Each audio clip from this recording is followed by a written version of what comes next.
Good evening, my friends. Welcome back to Read Aloud. Let's read something together. So, I apologize for a slight late start to the episode this evening, but that's okay. We'll dive right in.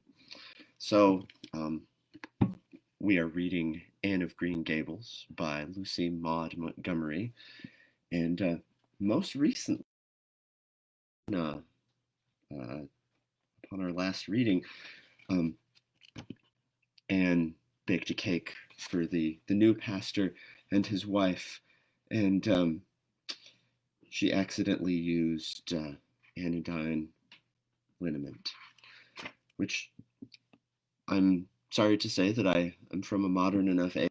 I don't know exactly what anodyne liniment is. Um,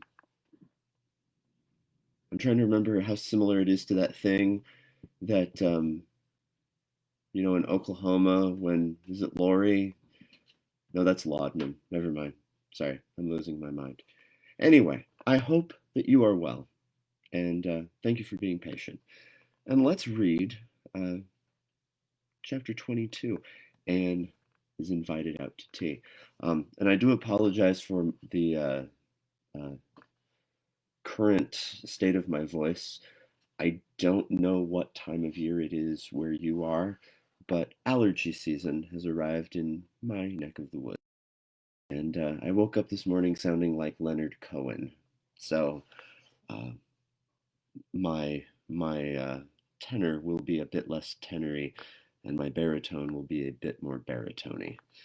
So let's read chapter 22. Anne is invited out to tea.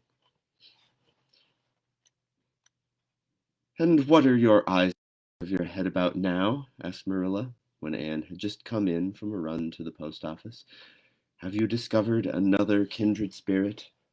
Excitement hung around Anne like a garment, shone in her eyes, kindled in every feature.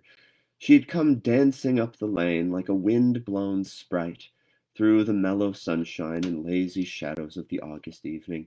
No, Marilla, but oh, what do you think? I am invited to tea at the manse tomorrow afternoon. Mrs. Post Office. Just look at it, Marilla. Miss Anne Shirley, Green Gables. That is the first time I was ever called Miss. Such a thrill as it gave me. I shall cherish it forever among my choicest treasures. Mrs. Allan told me she meant to have all the members of her Sunday school class to tea in turn, said Marilla, regarding the wonderful event very coolly. You needn't get in such a fever over it. Do learn to take things calmly, child. For Anne, to take things calmly would have been to change her nature. All spirit and fire and dew, as she was, the pleasures and pains of life came to her with trebled intensity. Marilla felt this and was vaguely troubled over it, realizing that the ups and downs of existence would probably bear hardly on this impulsive soul, and not sufficiently understanding that the equally great capacity for delight might more than compensate. Therefore Marilla conceived it to be her duty to drill Anne into a tranquil uniformity of disposition, as impossible and alien to her as to a dancing sunbeam in one of the brook shallows. She did not make much headway, as she sorrowfully admitted to herself. The downfall of some dear hope or plan plunged Anne into deeps of affliction. The fulfillment thereof exalted her to dizzy realms of delight. Marilla had almost begun to despair of ever fashioning this waif of the world into her model little girl of demure manners and prim deportment. Neither would she have believed that she really liked Anne much better as she was. Anne went to bed that night speechless with misery because Matthew had said the wind was round northeast and he feared it would be a rainy day tomorrow. The rustle of the poplar leaves about the house worried her. It sounded so like pattering raindrops, and the dull, far-away roar of the gulf, to which she listened delightedly at other times, loving its strange, sonorous, haunting rhythm, now seemed like a prophecy of storm and disaster to a small maiden who particularly wanted a fine day, and thought that the morning would never come. But all things have an end. even nights before the day in which you are invited to take tea at the manse. The morning, in spite of Matthew's predictions, was fine, and Anne's spirits soared to their highest. Oh, Marilla, there is somebody in me, or something in me today that makes me just love everybody I see, she exclaimed as she washed the breakfast dishes. You don't know how good I feel. Wouldn't it be good if it could last? I believe I could be a model child if I were just invited out to tea every day. But oh, Marilla, it's a solemn occasion, too. I feel so anxious. What if I shouldn't behave properly? You know I never had tea. Excuse me. Oh, goodness. You know, I never had tea at a manse before, and I'm not sure that I know all the rules of etiquette, although I've been studying the rules given in the etiquette department of the Family Herald ever since I came here. I'm so afraid I'll do something silly or forget to do something I should do. Would it be good manners to take a second helping of anything if you wanted to very much? The trouble with you, Anne, is that you're thinking too much about yourself. You should just think of Mrs. Allan and what would be nicest and most agreeable for her, said Marilla, hitting for once in her life on a very sound and pithy piece of advice. Anne instantly realized this. You are right, Marilla. I'll just try not to think about myself at all. Anne evidently got through her visit without any serious breach of etiquette, for she came home through the twilight under a great, high-sprung sky gloried over with trails of saffron and rosy cloud, in a beautiful state of mind, and told Marilla all about it happily, sitting on the big red sandstone slab at the kitchen door with her tired curly head in Marilla's gingham lap. A cool wind was blowing down over the long harvest fields from the rims of furry western hills and whistling through the poplars. One clear star hung above the orchard, and the fireflies were flitting over in Lover's Lane, in and out among the ferns and rustling boughs.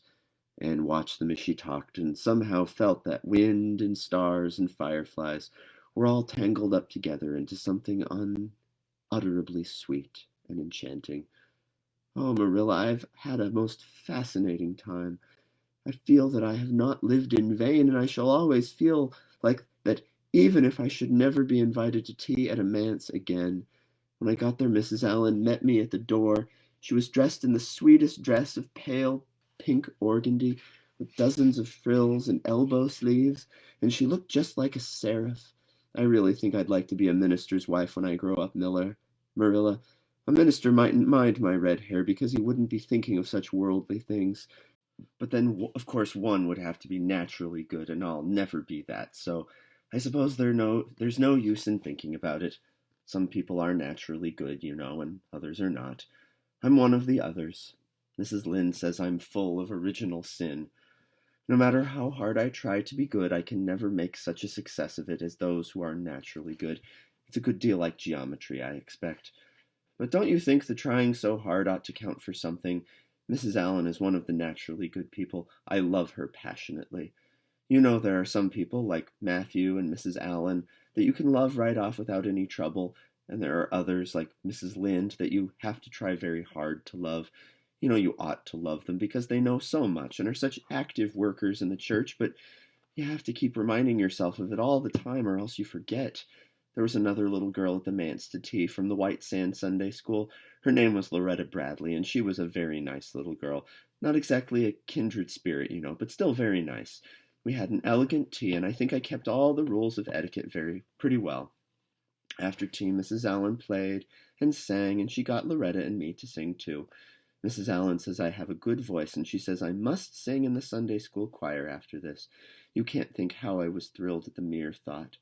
I've longed so to sing in the Sunday school choir, as Diana does, but I feared it was an honor I could never aspire to.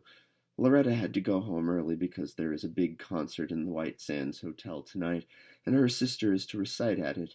Loretta says that the Americans at the hotel give a concert every fortnight in the aid of the Charlottetown Hospital, and they ask lots of the White Sands people to recite. Loretta said she expected to be asked herself some day. I just gazed at her in awe. After she had gone, Mrs. Allan and I had a heart-to-heart talk. I told her about everything, about Mrs. Thomas and the twins and Katie Maurice and Violetta and coming to Green Gables and my troubles over geometry. And would you believe it, Marilla? Mrs. Allen told me she was a dunce at geometry, too. You don't know how that encouraged me. Mrs. Lynde came to the manse just before I left, and what do you think, Marilla? The trustees have hired a new teacher, and it's a lady. Her name is Miss Muriel Stacy. Isn't that a romantic name? Mrs. Lynde, she says they've never had a female teacher in Avonlea before, and she thinks it is a dangerous innovation. But I think it will be splendid to have a lady teacher, and I really don't see how I'm going to live through the 2 weeks before school begins. I'm so impatient to see her. Well, my friends, that's the end of chapter 22. I finished it earlier, but the internet stopped working. So just for the interest of not keeping you on the line any longer than you have to be, I'm going to draw this read aloud to a close. Going to kind of wrap things up and splice everything together through the magic of iMovie, and then I'll get this uploaded in all the regular places.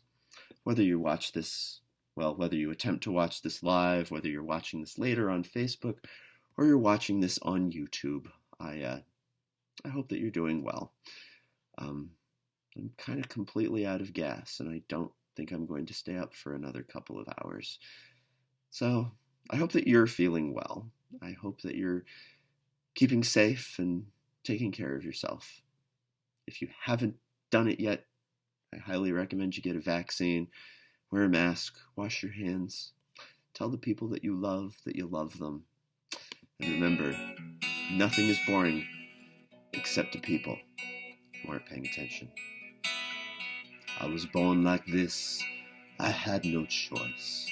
I was born with the gift of a golden voice and 27 angels from the great beyond. They tied me to this table right here in the Tower of Song. Good night, everyone. You people are fabulous.